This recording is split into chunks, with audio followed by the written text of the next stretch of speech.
Estamos de volta, pessoal. Vamos dar continuidade ao estudo da célula com as demais organelas celulares, tá? Vamos começar aí falando dos ribossomos, tá? A gente já ouviu falar bastante dele aí já, porque ele constitui também, faz parte da estrutura da célula pró e eucariótica. A gente viu que tem umas diferençazinhas, mas o que tem que se destacar aqui é a sua função, tá? Faz parte da síntese de proteínas. Como isso? Ele é uma estrutura não membranosa que difere das outras organelas celulares, tá?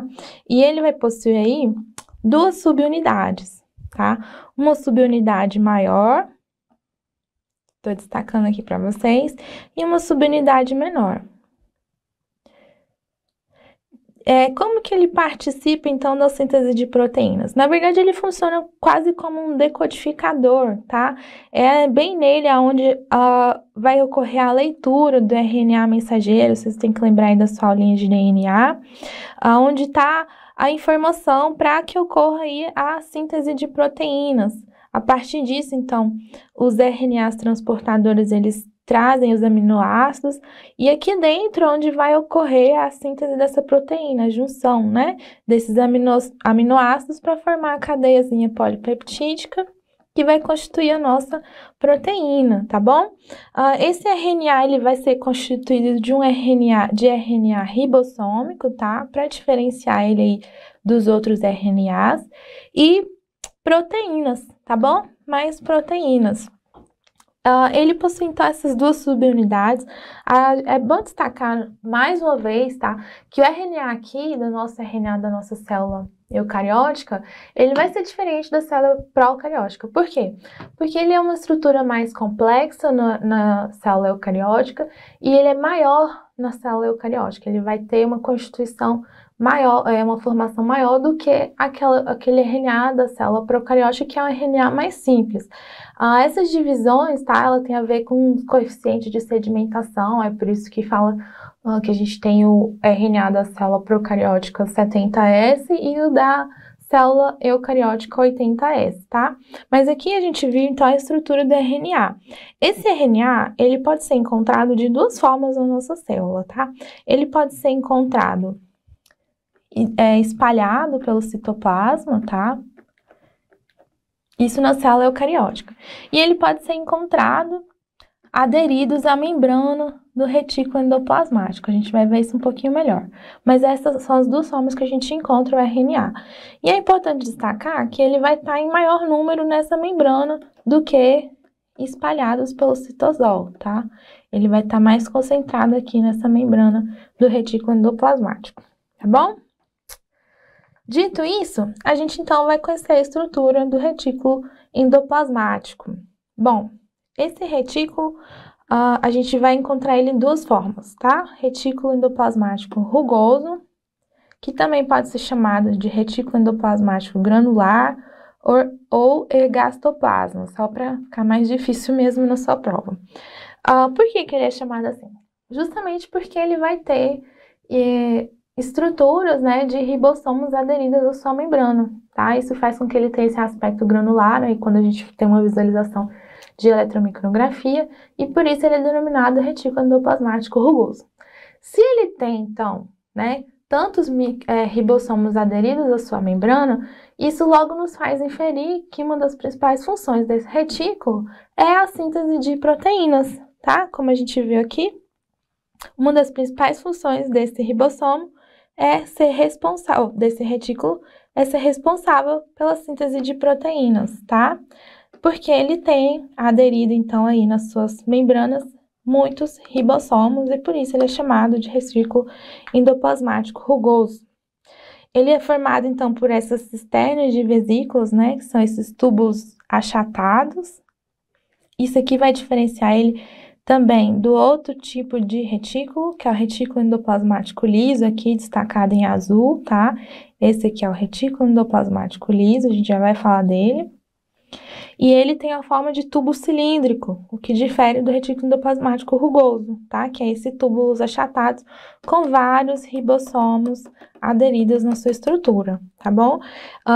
Ele faz parte aí da síntese de proteínas e participa também da síntese de proteínas de interesse para a célula, tá? Como assim?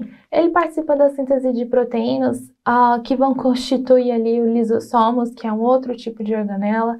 Ele faz parte ele participa da produção de proteínas que vão ser endereçadas para constituir lá a nossa membrana plasmática, tá? E ele também tem uma função que é aumentar a superfície da célula e também tem função de armazenar e transportar essas proteínas, tá? Então aí é um órgão, é uma organela bastante importante para a nossa célula. Aqui mais embaixo, eu mostro para vocês uma micrografia. É sempre importante vocês olharem essas imagens, porque também são objetos de prova, tá? Então, aqui a gente tem essa estrutura, tá? A gente tá vendo aqui, ó, são duas linhas, né? Com os ribossomos aderidos. Então, quando vocês veem essa estrutura, né, linear, assim, que parece essas vesículas achatadas, com essas estruturazinhas dos ribossomos aderidos, essa é a estrutura do retículo endoplasmático rugoso, tá bom? Aí, logo em paralelo aqui, a gente vai ter o liso, que já é uma forma mais cilíndrica. O que é importante destacar aqui para vocês? Vão existir células, né, que vai ter uma atividade metabólica muito alta, né, que vai ter uma produção aí, talvez, de secreção, por exemplo, células do pâncreas, muito alta. O que é secreção? São proteínas, né, às vezes enzimas que vão ajudar ali na digestão do intestino, né? Essa é uma das funções do pâncreas. Com isso, as células do pâncreas, quando for visualizada em um corte, você vai ver que ela vai ter um grande número, né? Vai ter um volume aí de retículo endoplasmático rugoso muito desenvolvido, né? Isso quer dizer o quê? Que essa célula tem uma produção metabólica alta, tá? E células que têm essa produção metabólica alta, consequentemente, vão ter um retículo endoplasmático rugoso mais desenvolvido na sua célula. Então, onde a gente vai observar isso? A gente vai observar em células de secreção, por exemplo, a do pâncreas. A gente vai observar isso também em células de neurônio, células nervosas também. A gente observa um retículo endoplasmático mais desenvolvido, tá? E em células de contração muscular, tá? Então, com isso, a gente vai ver que conforme for a característica da nossa célula, a função, né, onde ela está organizada no nosso organismo, a gente vai ver que a nossa célula vai ter uma outra organela mais desenvolvida, tá bom? Isso vai caracterizar ali o nosso grupinho de células, juntamente com os tecidos e a função que ela vai exercer no nosso organismo. Aqui agora a gente vai ver o retículo endoplasmático liso. Por que é liso, gente? Justamente porque ele não tem, diferente aqui do nosso rugoso, ele não tem ribossomos aderidos, tá? Ele é liso porque não tem ribossomos aderidos. Eles são, então, tubos cilíndricos, tá? Sem ribossomos aderidos. Isso é um grande diferencial dele com o rugoso. E ele vai ter diversas funções, gente. Na produção de lipídios, a gente vai ver que ele participa da produção de esteroides, então a gente vai ver que lá nas gônadas, o retículo endoplasmático liso vai ser mais desenvolvido nessas células por causa da produção de esteroides, participa do armazenamento de cálcio. Onde isso, gente? Lá nos nossos tecidos musculares, as nossas células, para poder fazer a contração do músculo, precisa da entrada de cálcio. Então, quem vai fazer esse armazenamento lá na nossa célula muscular vai ser o retículo endoplasmático liso. Ele também participa da desintoxicação, tá? De componentes tóxicos para a célula, degradação de drogas, remédios. Então, a gente vai ver que ele é muito desenvolvido onde? Lá no nosso fígado, tá? Ele que vai metabolizar essas drogas. E é muito interessante que quanto maior a ingestão, né, abusiva de álcool e drogas, as células do organismo vai desenvolvendo retículo endoplasmático liso. Com isso, o nível de tolerância, né, para essas drogas, ele vai ficando maior. E isso é um dos efeitos do abuso de drogas e de álcool. Pode ser observado isso nas nossas células. Além disso, a gente ainda vai ter que ele faz a hidrólise de glicogênio. Então, ele vai ser muito desenvolvido aí em células nas células do fígado, tá? E dos rins também, por metabolizar aí vários componentes, né? Então, aqui a gente tem o retículo endoplasmático liso, tá? Lembrar bem dessas funções dele, principalmente da questão da síntese de esteroides, do armazenamento de cálcio ali no nosso tecido muscular e do metabolismo de drogas e álcool, tá bom? Com isso, a gente vai aqui fazer uma questão para ver como é que isso cai na nossa provinha. Na figura A, né, temos uma micrografia eletrônica do pâncreas. Como eu falei para vocês, prestar bastante atenção nessas micrografias, porque elas acabam caindo em prova. Essa aqui é uma provinha aqui de perito criminal da Polícia Civil do Piauí. Em destaque, no círculo indicado pelo número 4, aqui então ele vem e faz aqui um aumento dessa região e dá o destaque aqui. Vemos o importante organela a qual está ampliada a figura B. Qual é essa organela e o que o desenvolvimento desta nos permite inferir quanto à atividade metabólica da célula? Então, gente, ó, aqui, grande, aqui, bem dividido, separadinho, aqui, ó, a gente tá vendo aqui o núcleo da célula. Aqui a gente tem o núcleo. É muito bom localizar sempre numa imagem a estrutura do núcleo, gente, porque ela acaba nos orientando em relação à célula. Porque a gente sabe que logo associada aqui ao núcleo, a gente vai ter a estrutura do retículo endoplasmático rugoso, não é verdade? Tanto que quando ele faz aqui o aumento, ó, na figura, a gente vê justamente aquilo que a gente estava falando, né? Vesículas achatadas, com vários pontinhos indicando que é a presença de ribossomos aderidos, tá? E a gente tá vendo que essa célula tem muita essa estrutura, olha o tanto que ela tá enorme aqui em vários sentidos da célula, né? Então, logo de cara, a gente viu aqui que é o quê? Estrutura achatada, vesícula achatada com ribossomos aderidos, retículo endoplasmático rugoso e num grande volume. Lembra de eu falar para vocês, ó, as células do pâncreas, ou seja, células que secretam muitas enzimas aí que vai ajudar na digestão lá no intestino, tá? Então aqui a gente já elimina algumas questões, algumas alternativas, porque não é complexo de Golgi, a gente ainda não viu, mas a gente nem precisava ter visto para saber que isso aqui é um retículo endoplasmático rugoso, tá?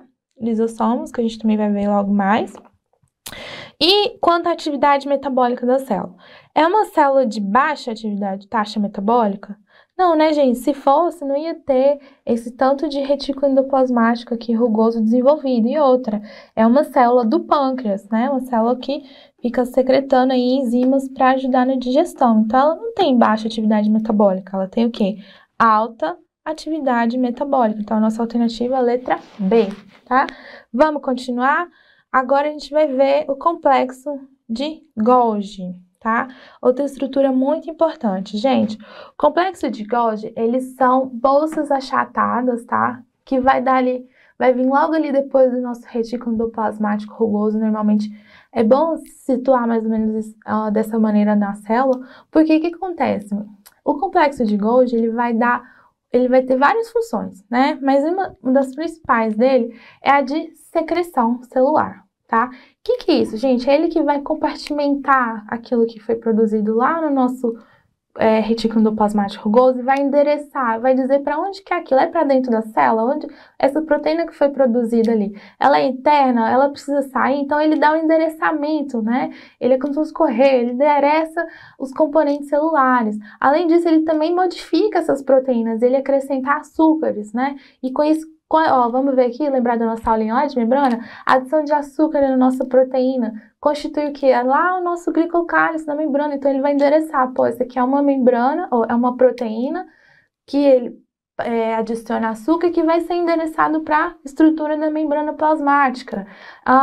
Ele faz parte, então ele faz um processo chamado de glicolização.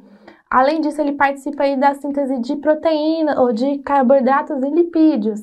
Então, ele tem diversas funções, ele forma vesículas que vão endereçar esses componentes algumas proteínas que foram produzidas lá no retículo endoplasmático rugoso, que podem ser componentes de secreção, tá? Então, assim, de destaque, a gente tem como função do retículo endoplasmático a secreção celular, tá? E, além disso, ele vai modificar proteínas. Como assim modificar? Adicionar açúcar, né?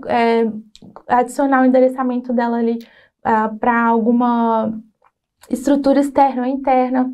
E outro grande papel do retículo, do complexo de Golgi, é a formação dos lisossomos, tá? Ele vai ali separar as enzimas que vão constituir os lisossomos, que é uma outra organela importante na digestão celular, tá bom? Então, se a gente olhar aqui no nosso esquema, A gente vai ver, né, como eu falei, que ele é um conjunto de bolsas achatadas, empilhadas, chamadas de cisternas. Ele vai ter função destaque, né, de secreção celular, mas também atua como armazenamento, síntese de carboidratos e lipídios aí que vão participar da modificação de proteínas, formação dos lisossomos e do acrossomo.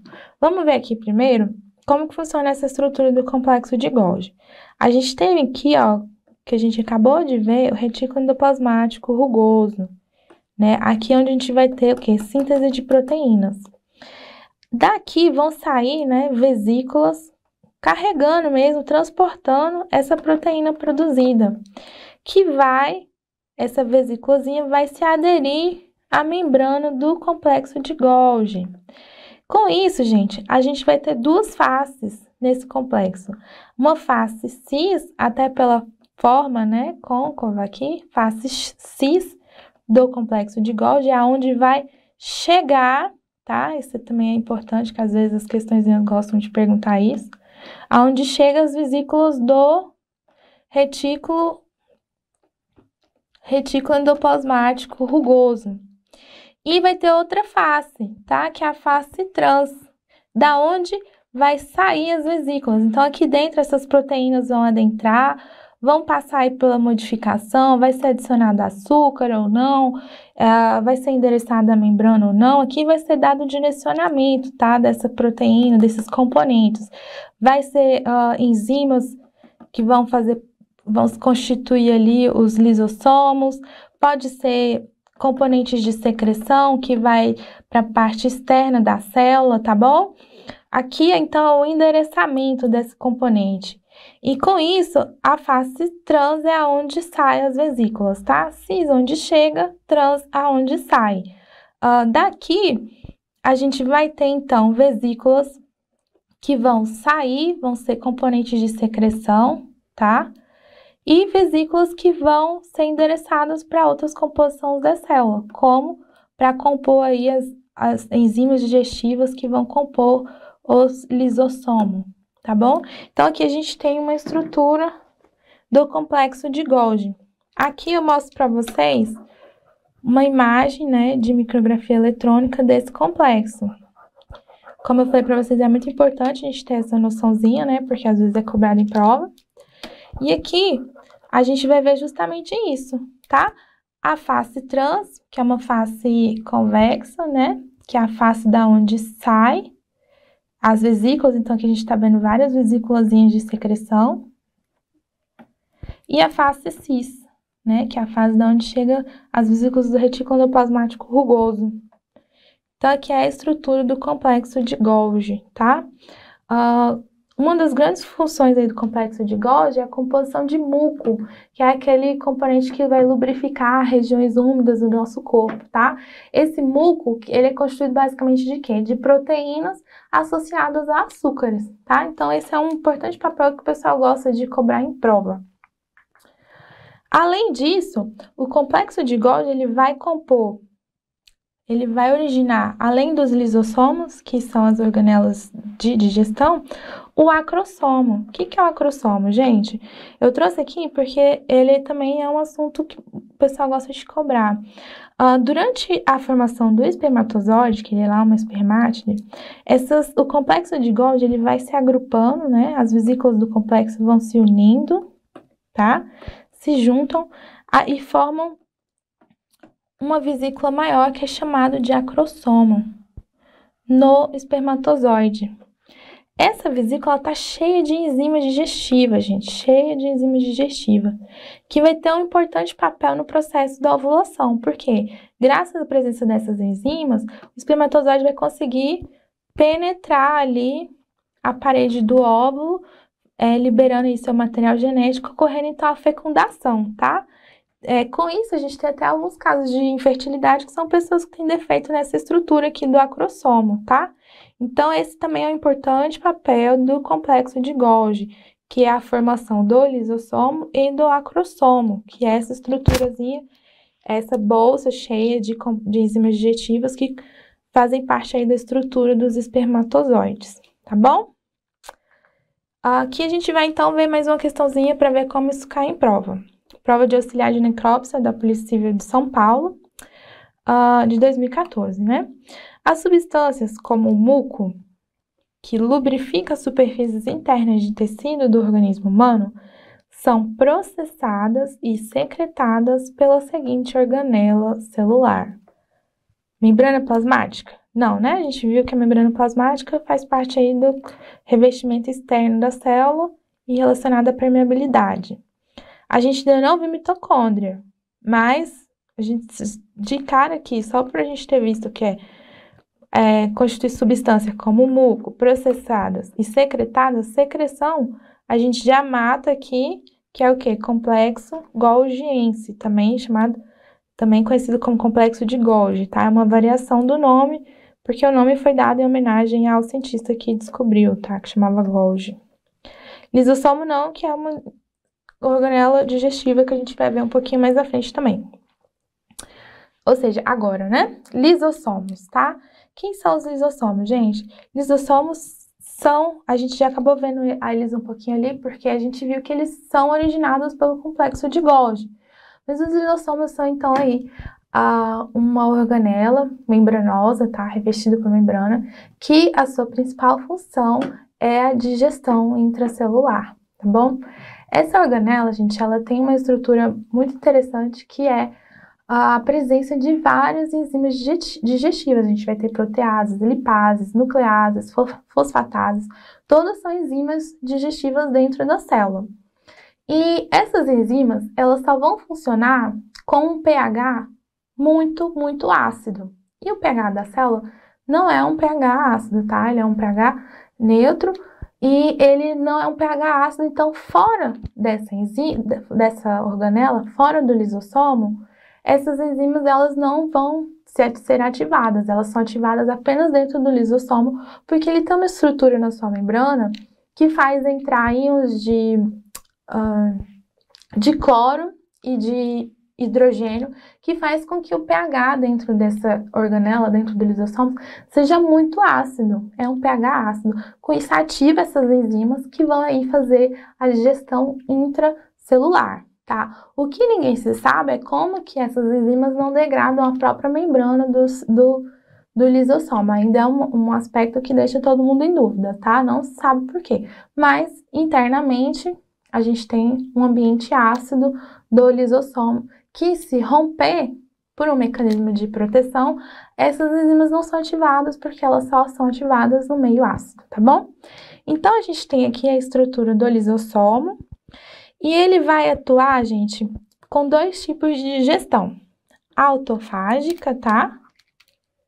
Que é digerir matérias internas próprias da célula, algum componente que não seja mais de interesse, alguma organela velha, alguma coisa que já não esteja mais funcionando tão bem, tá? E é um processo de reciclagem mesmo, tá? Que esse lisossomo é capaz de fazer. Ou heterofágica, que é o que a gente viu, tá? Substâncias que são incorporadas lá pelo processo de endocitose, que pode ser por pinocitose, vamos relembrar que são estruturas líquidas ou muito pequenas, ou fagocitose, né? Componentes sólidos ou micro-organismos que são englobados aí pela célula. Então, a gente tem aqui a estrutura do lisossomo, né? Para exemplificar justamente esse processo, tanto de autofagia como de heterofagia. Aqui a gente tem uma mitocôndria, tá? Que já não é mais de interesse da célula, poderia estar ali defeituosa ou velhinha. Ela, então, é revestida por uma vesícula celular. E, a partir disso, né, ela vai formar um vacúolo, que é chamado autofágico, porque é auto, né, de próprio, da própria célula.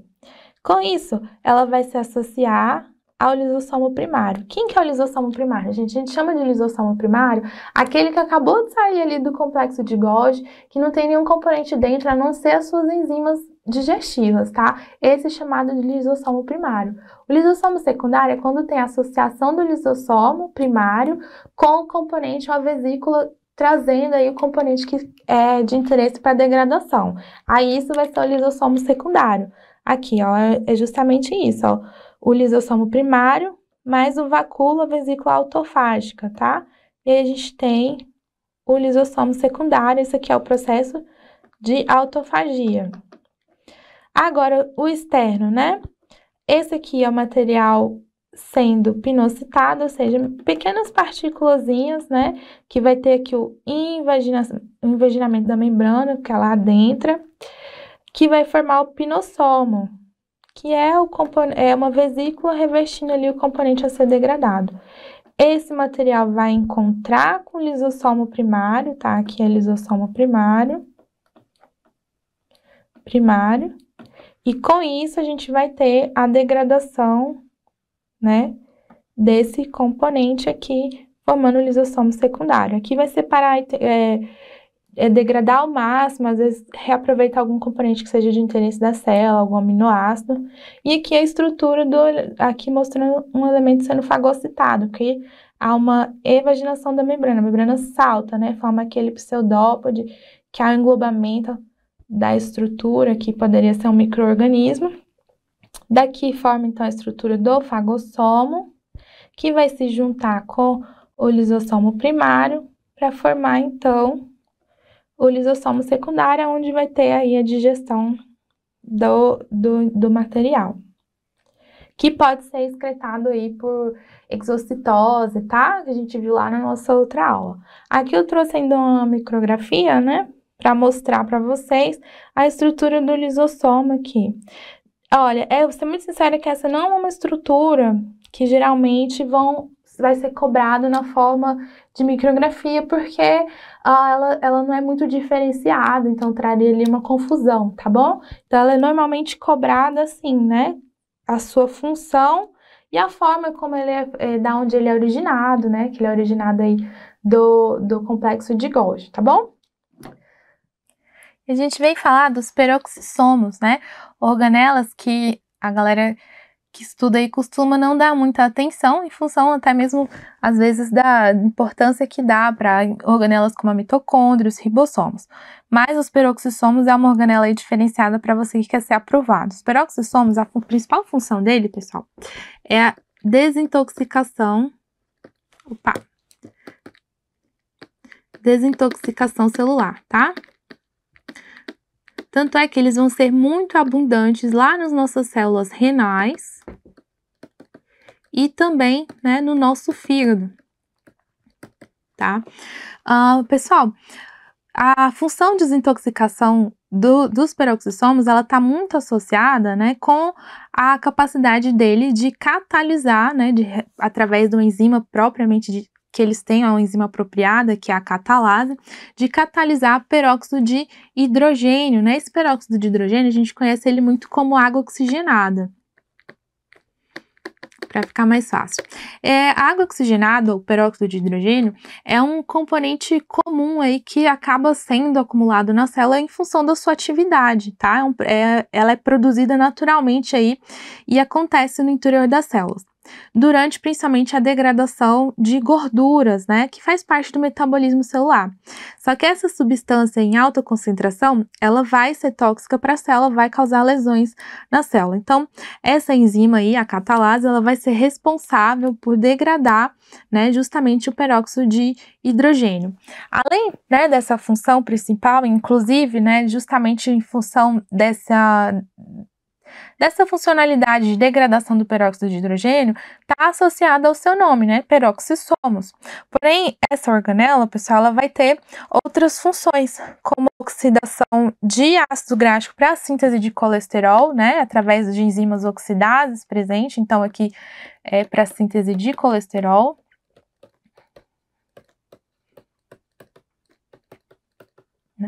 Conversão aí de etanol em acetaldeído, né, para geração, que acaba gerando aí também, né, o peróxido de hidrogênio, que é catalisado aí através da catalase em um mecanismo aí de desintoxicação do organismo, e ainda serve aí como matéria-prima na respiração celular, né, com o intuito de obtenção de energia, tá? Então, essas aí são as funções do nosso peroxissomos, dando destaque aí, né, à presença de enzimas oxidases, né, importantes aí na quebra de ácido graxo, né, e síntese de colesterol.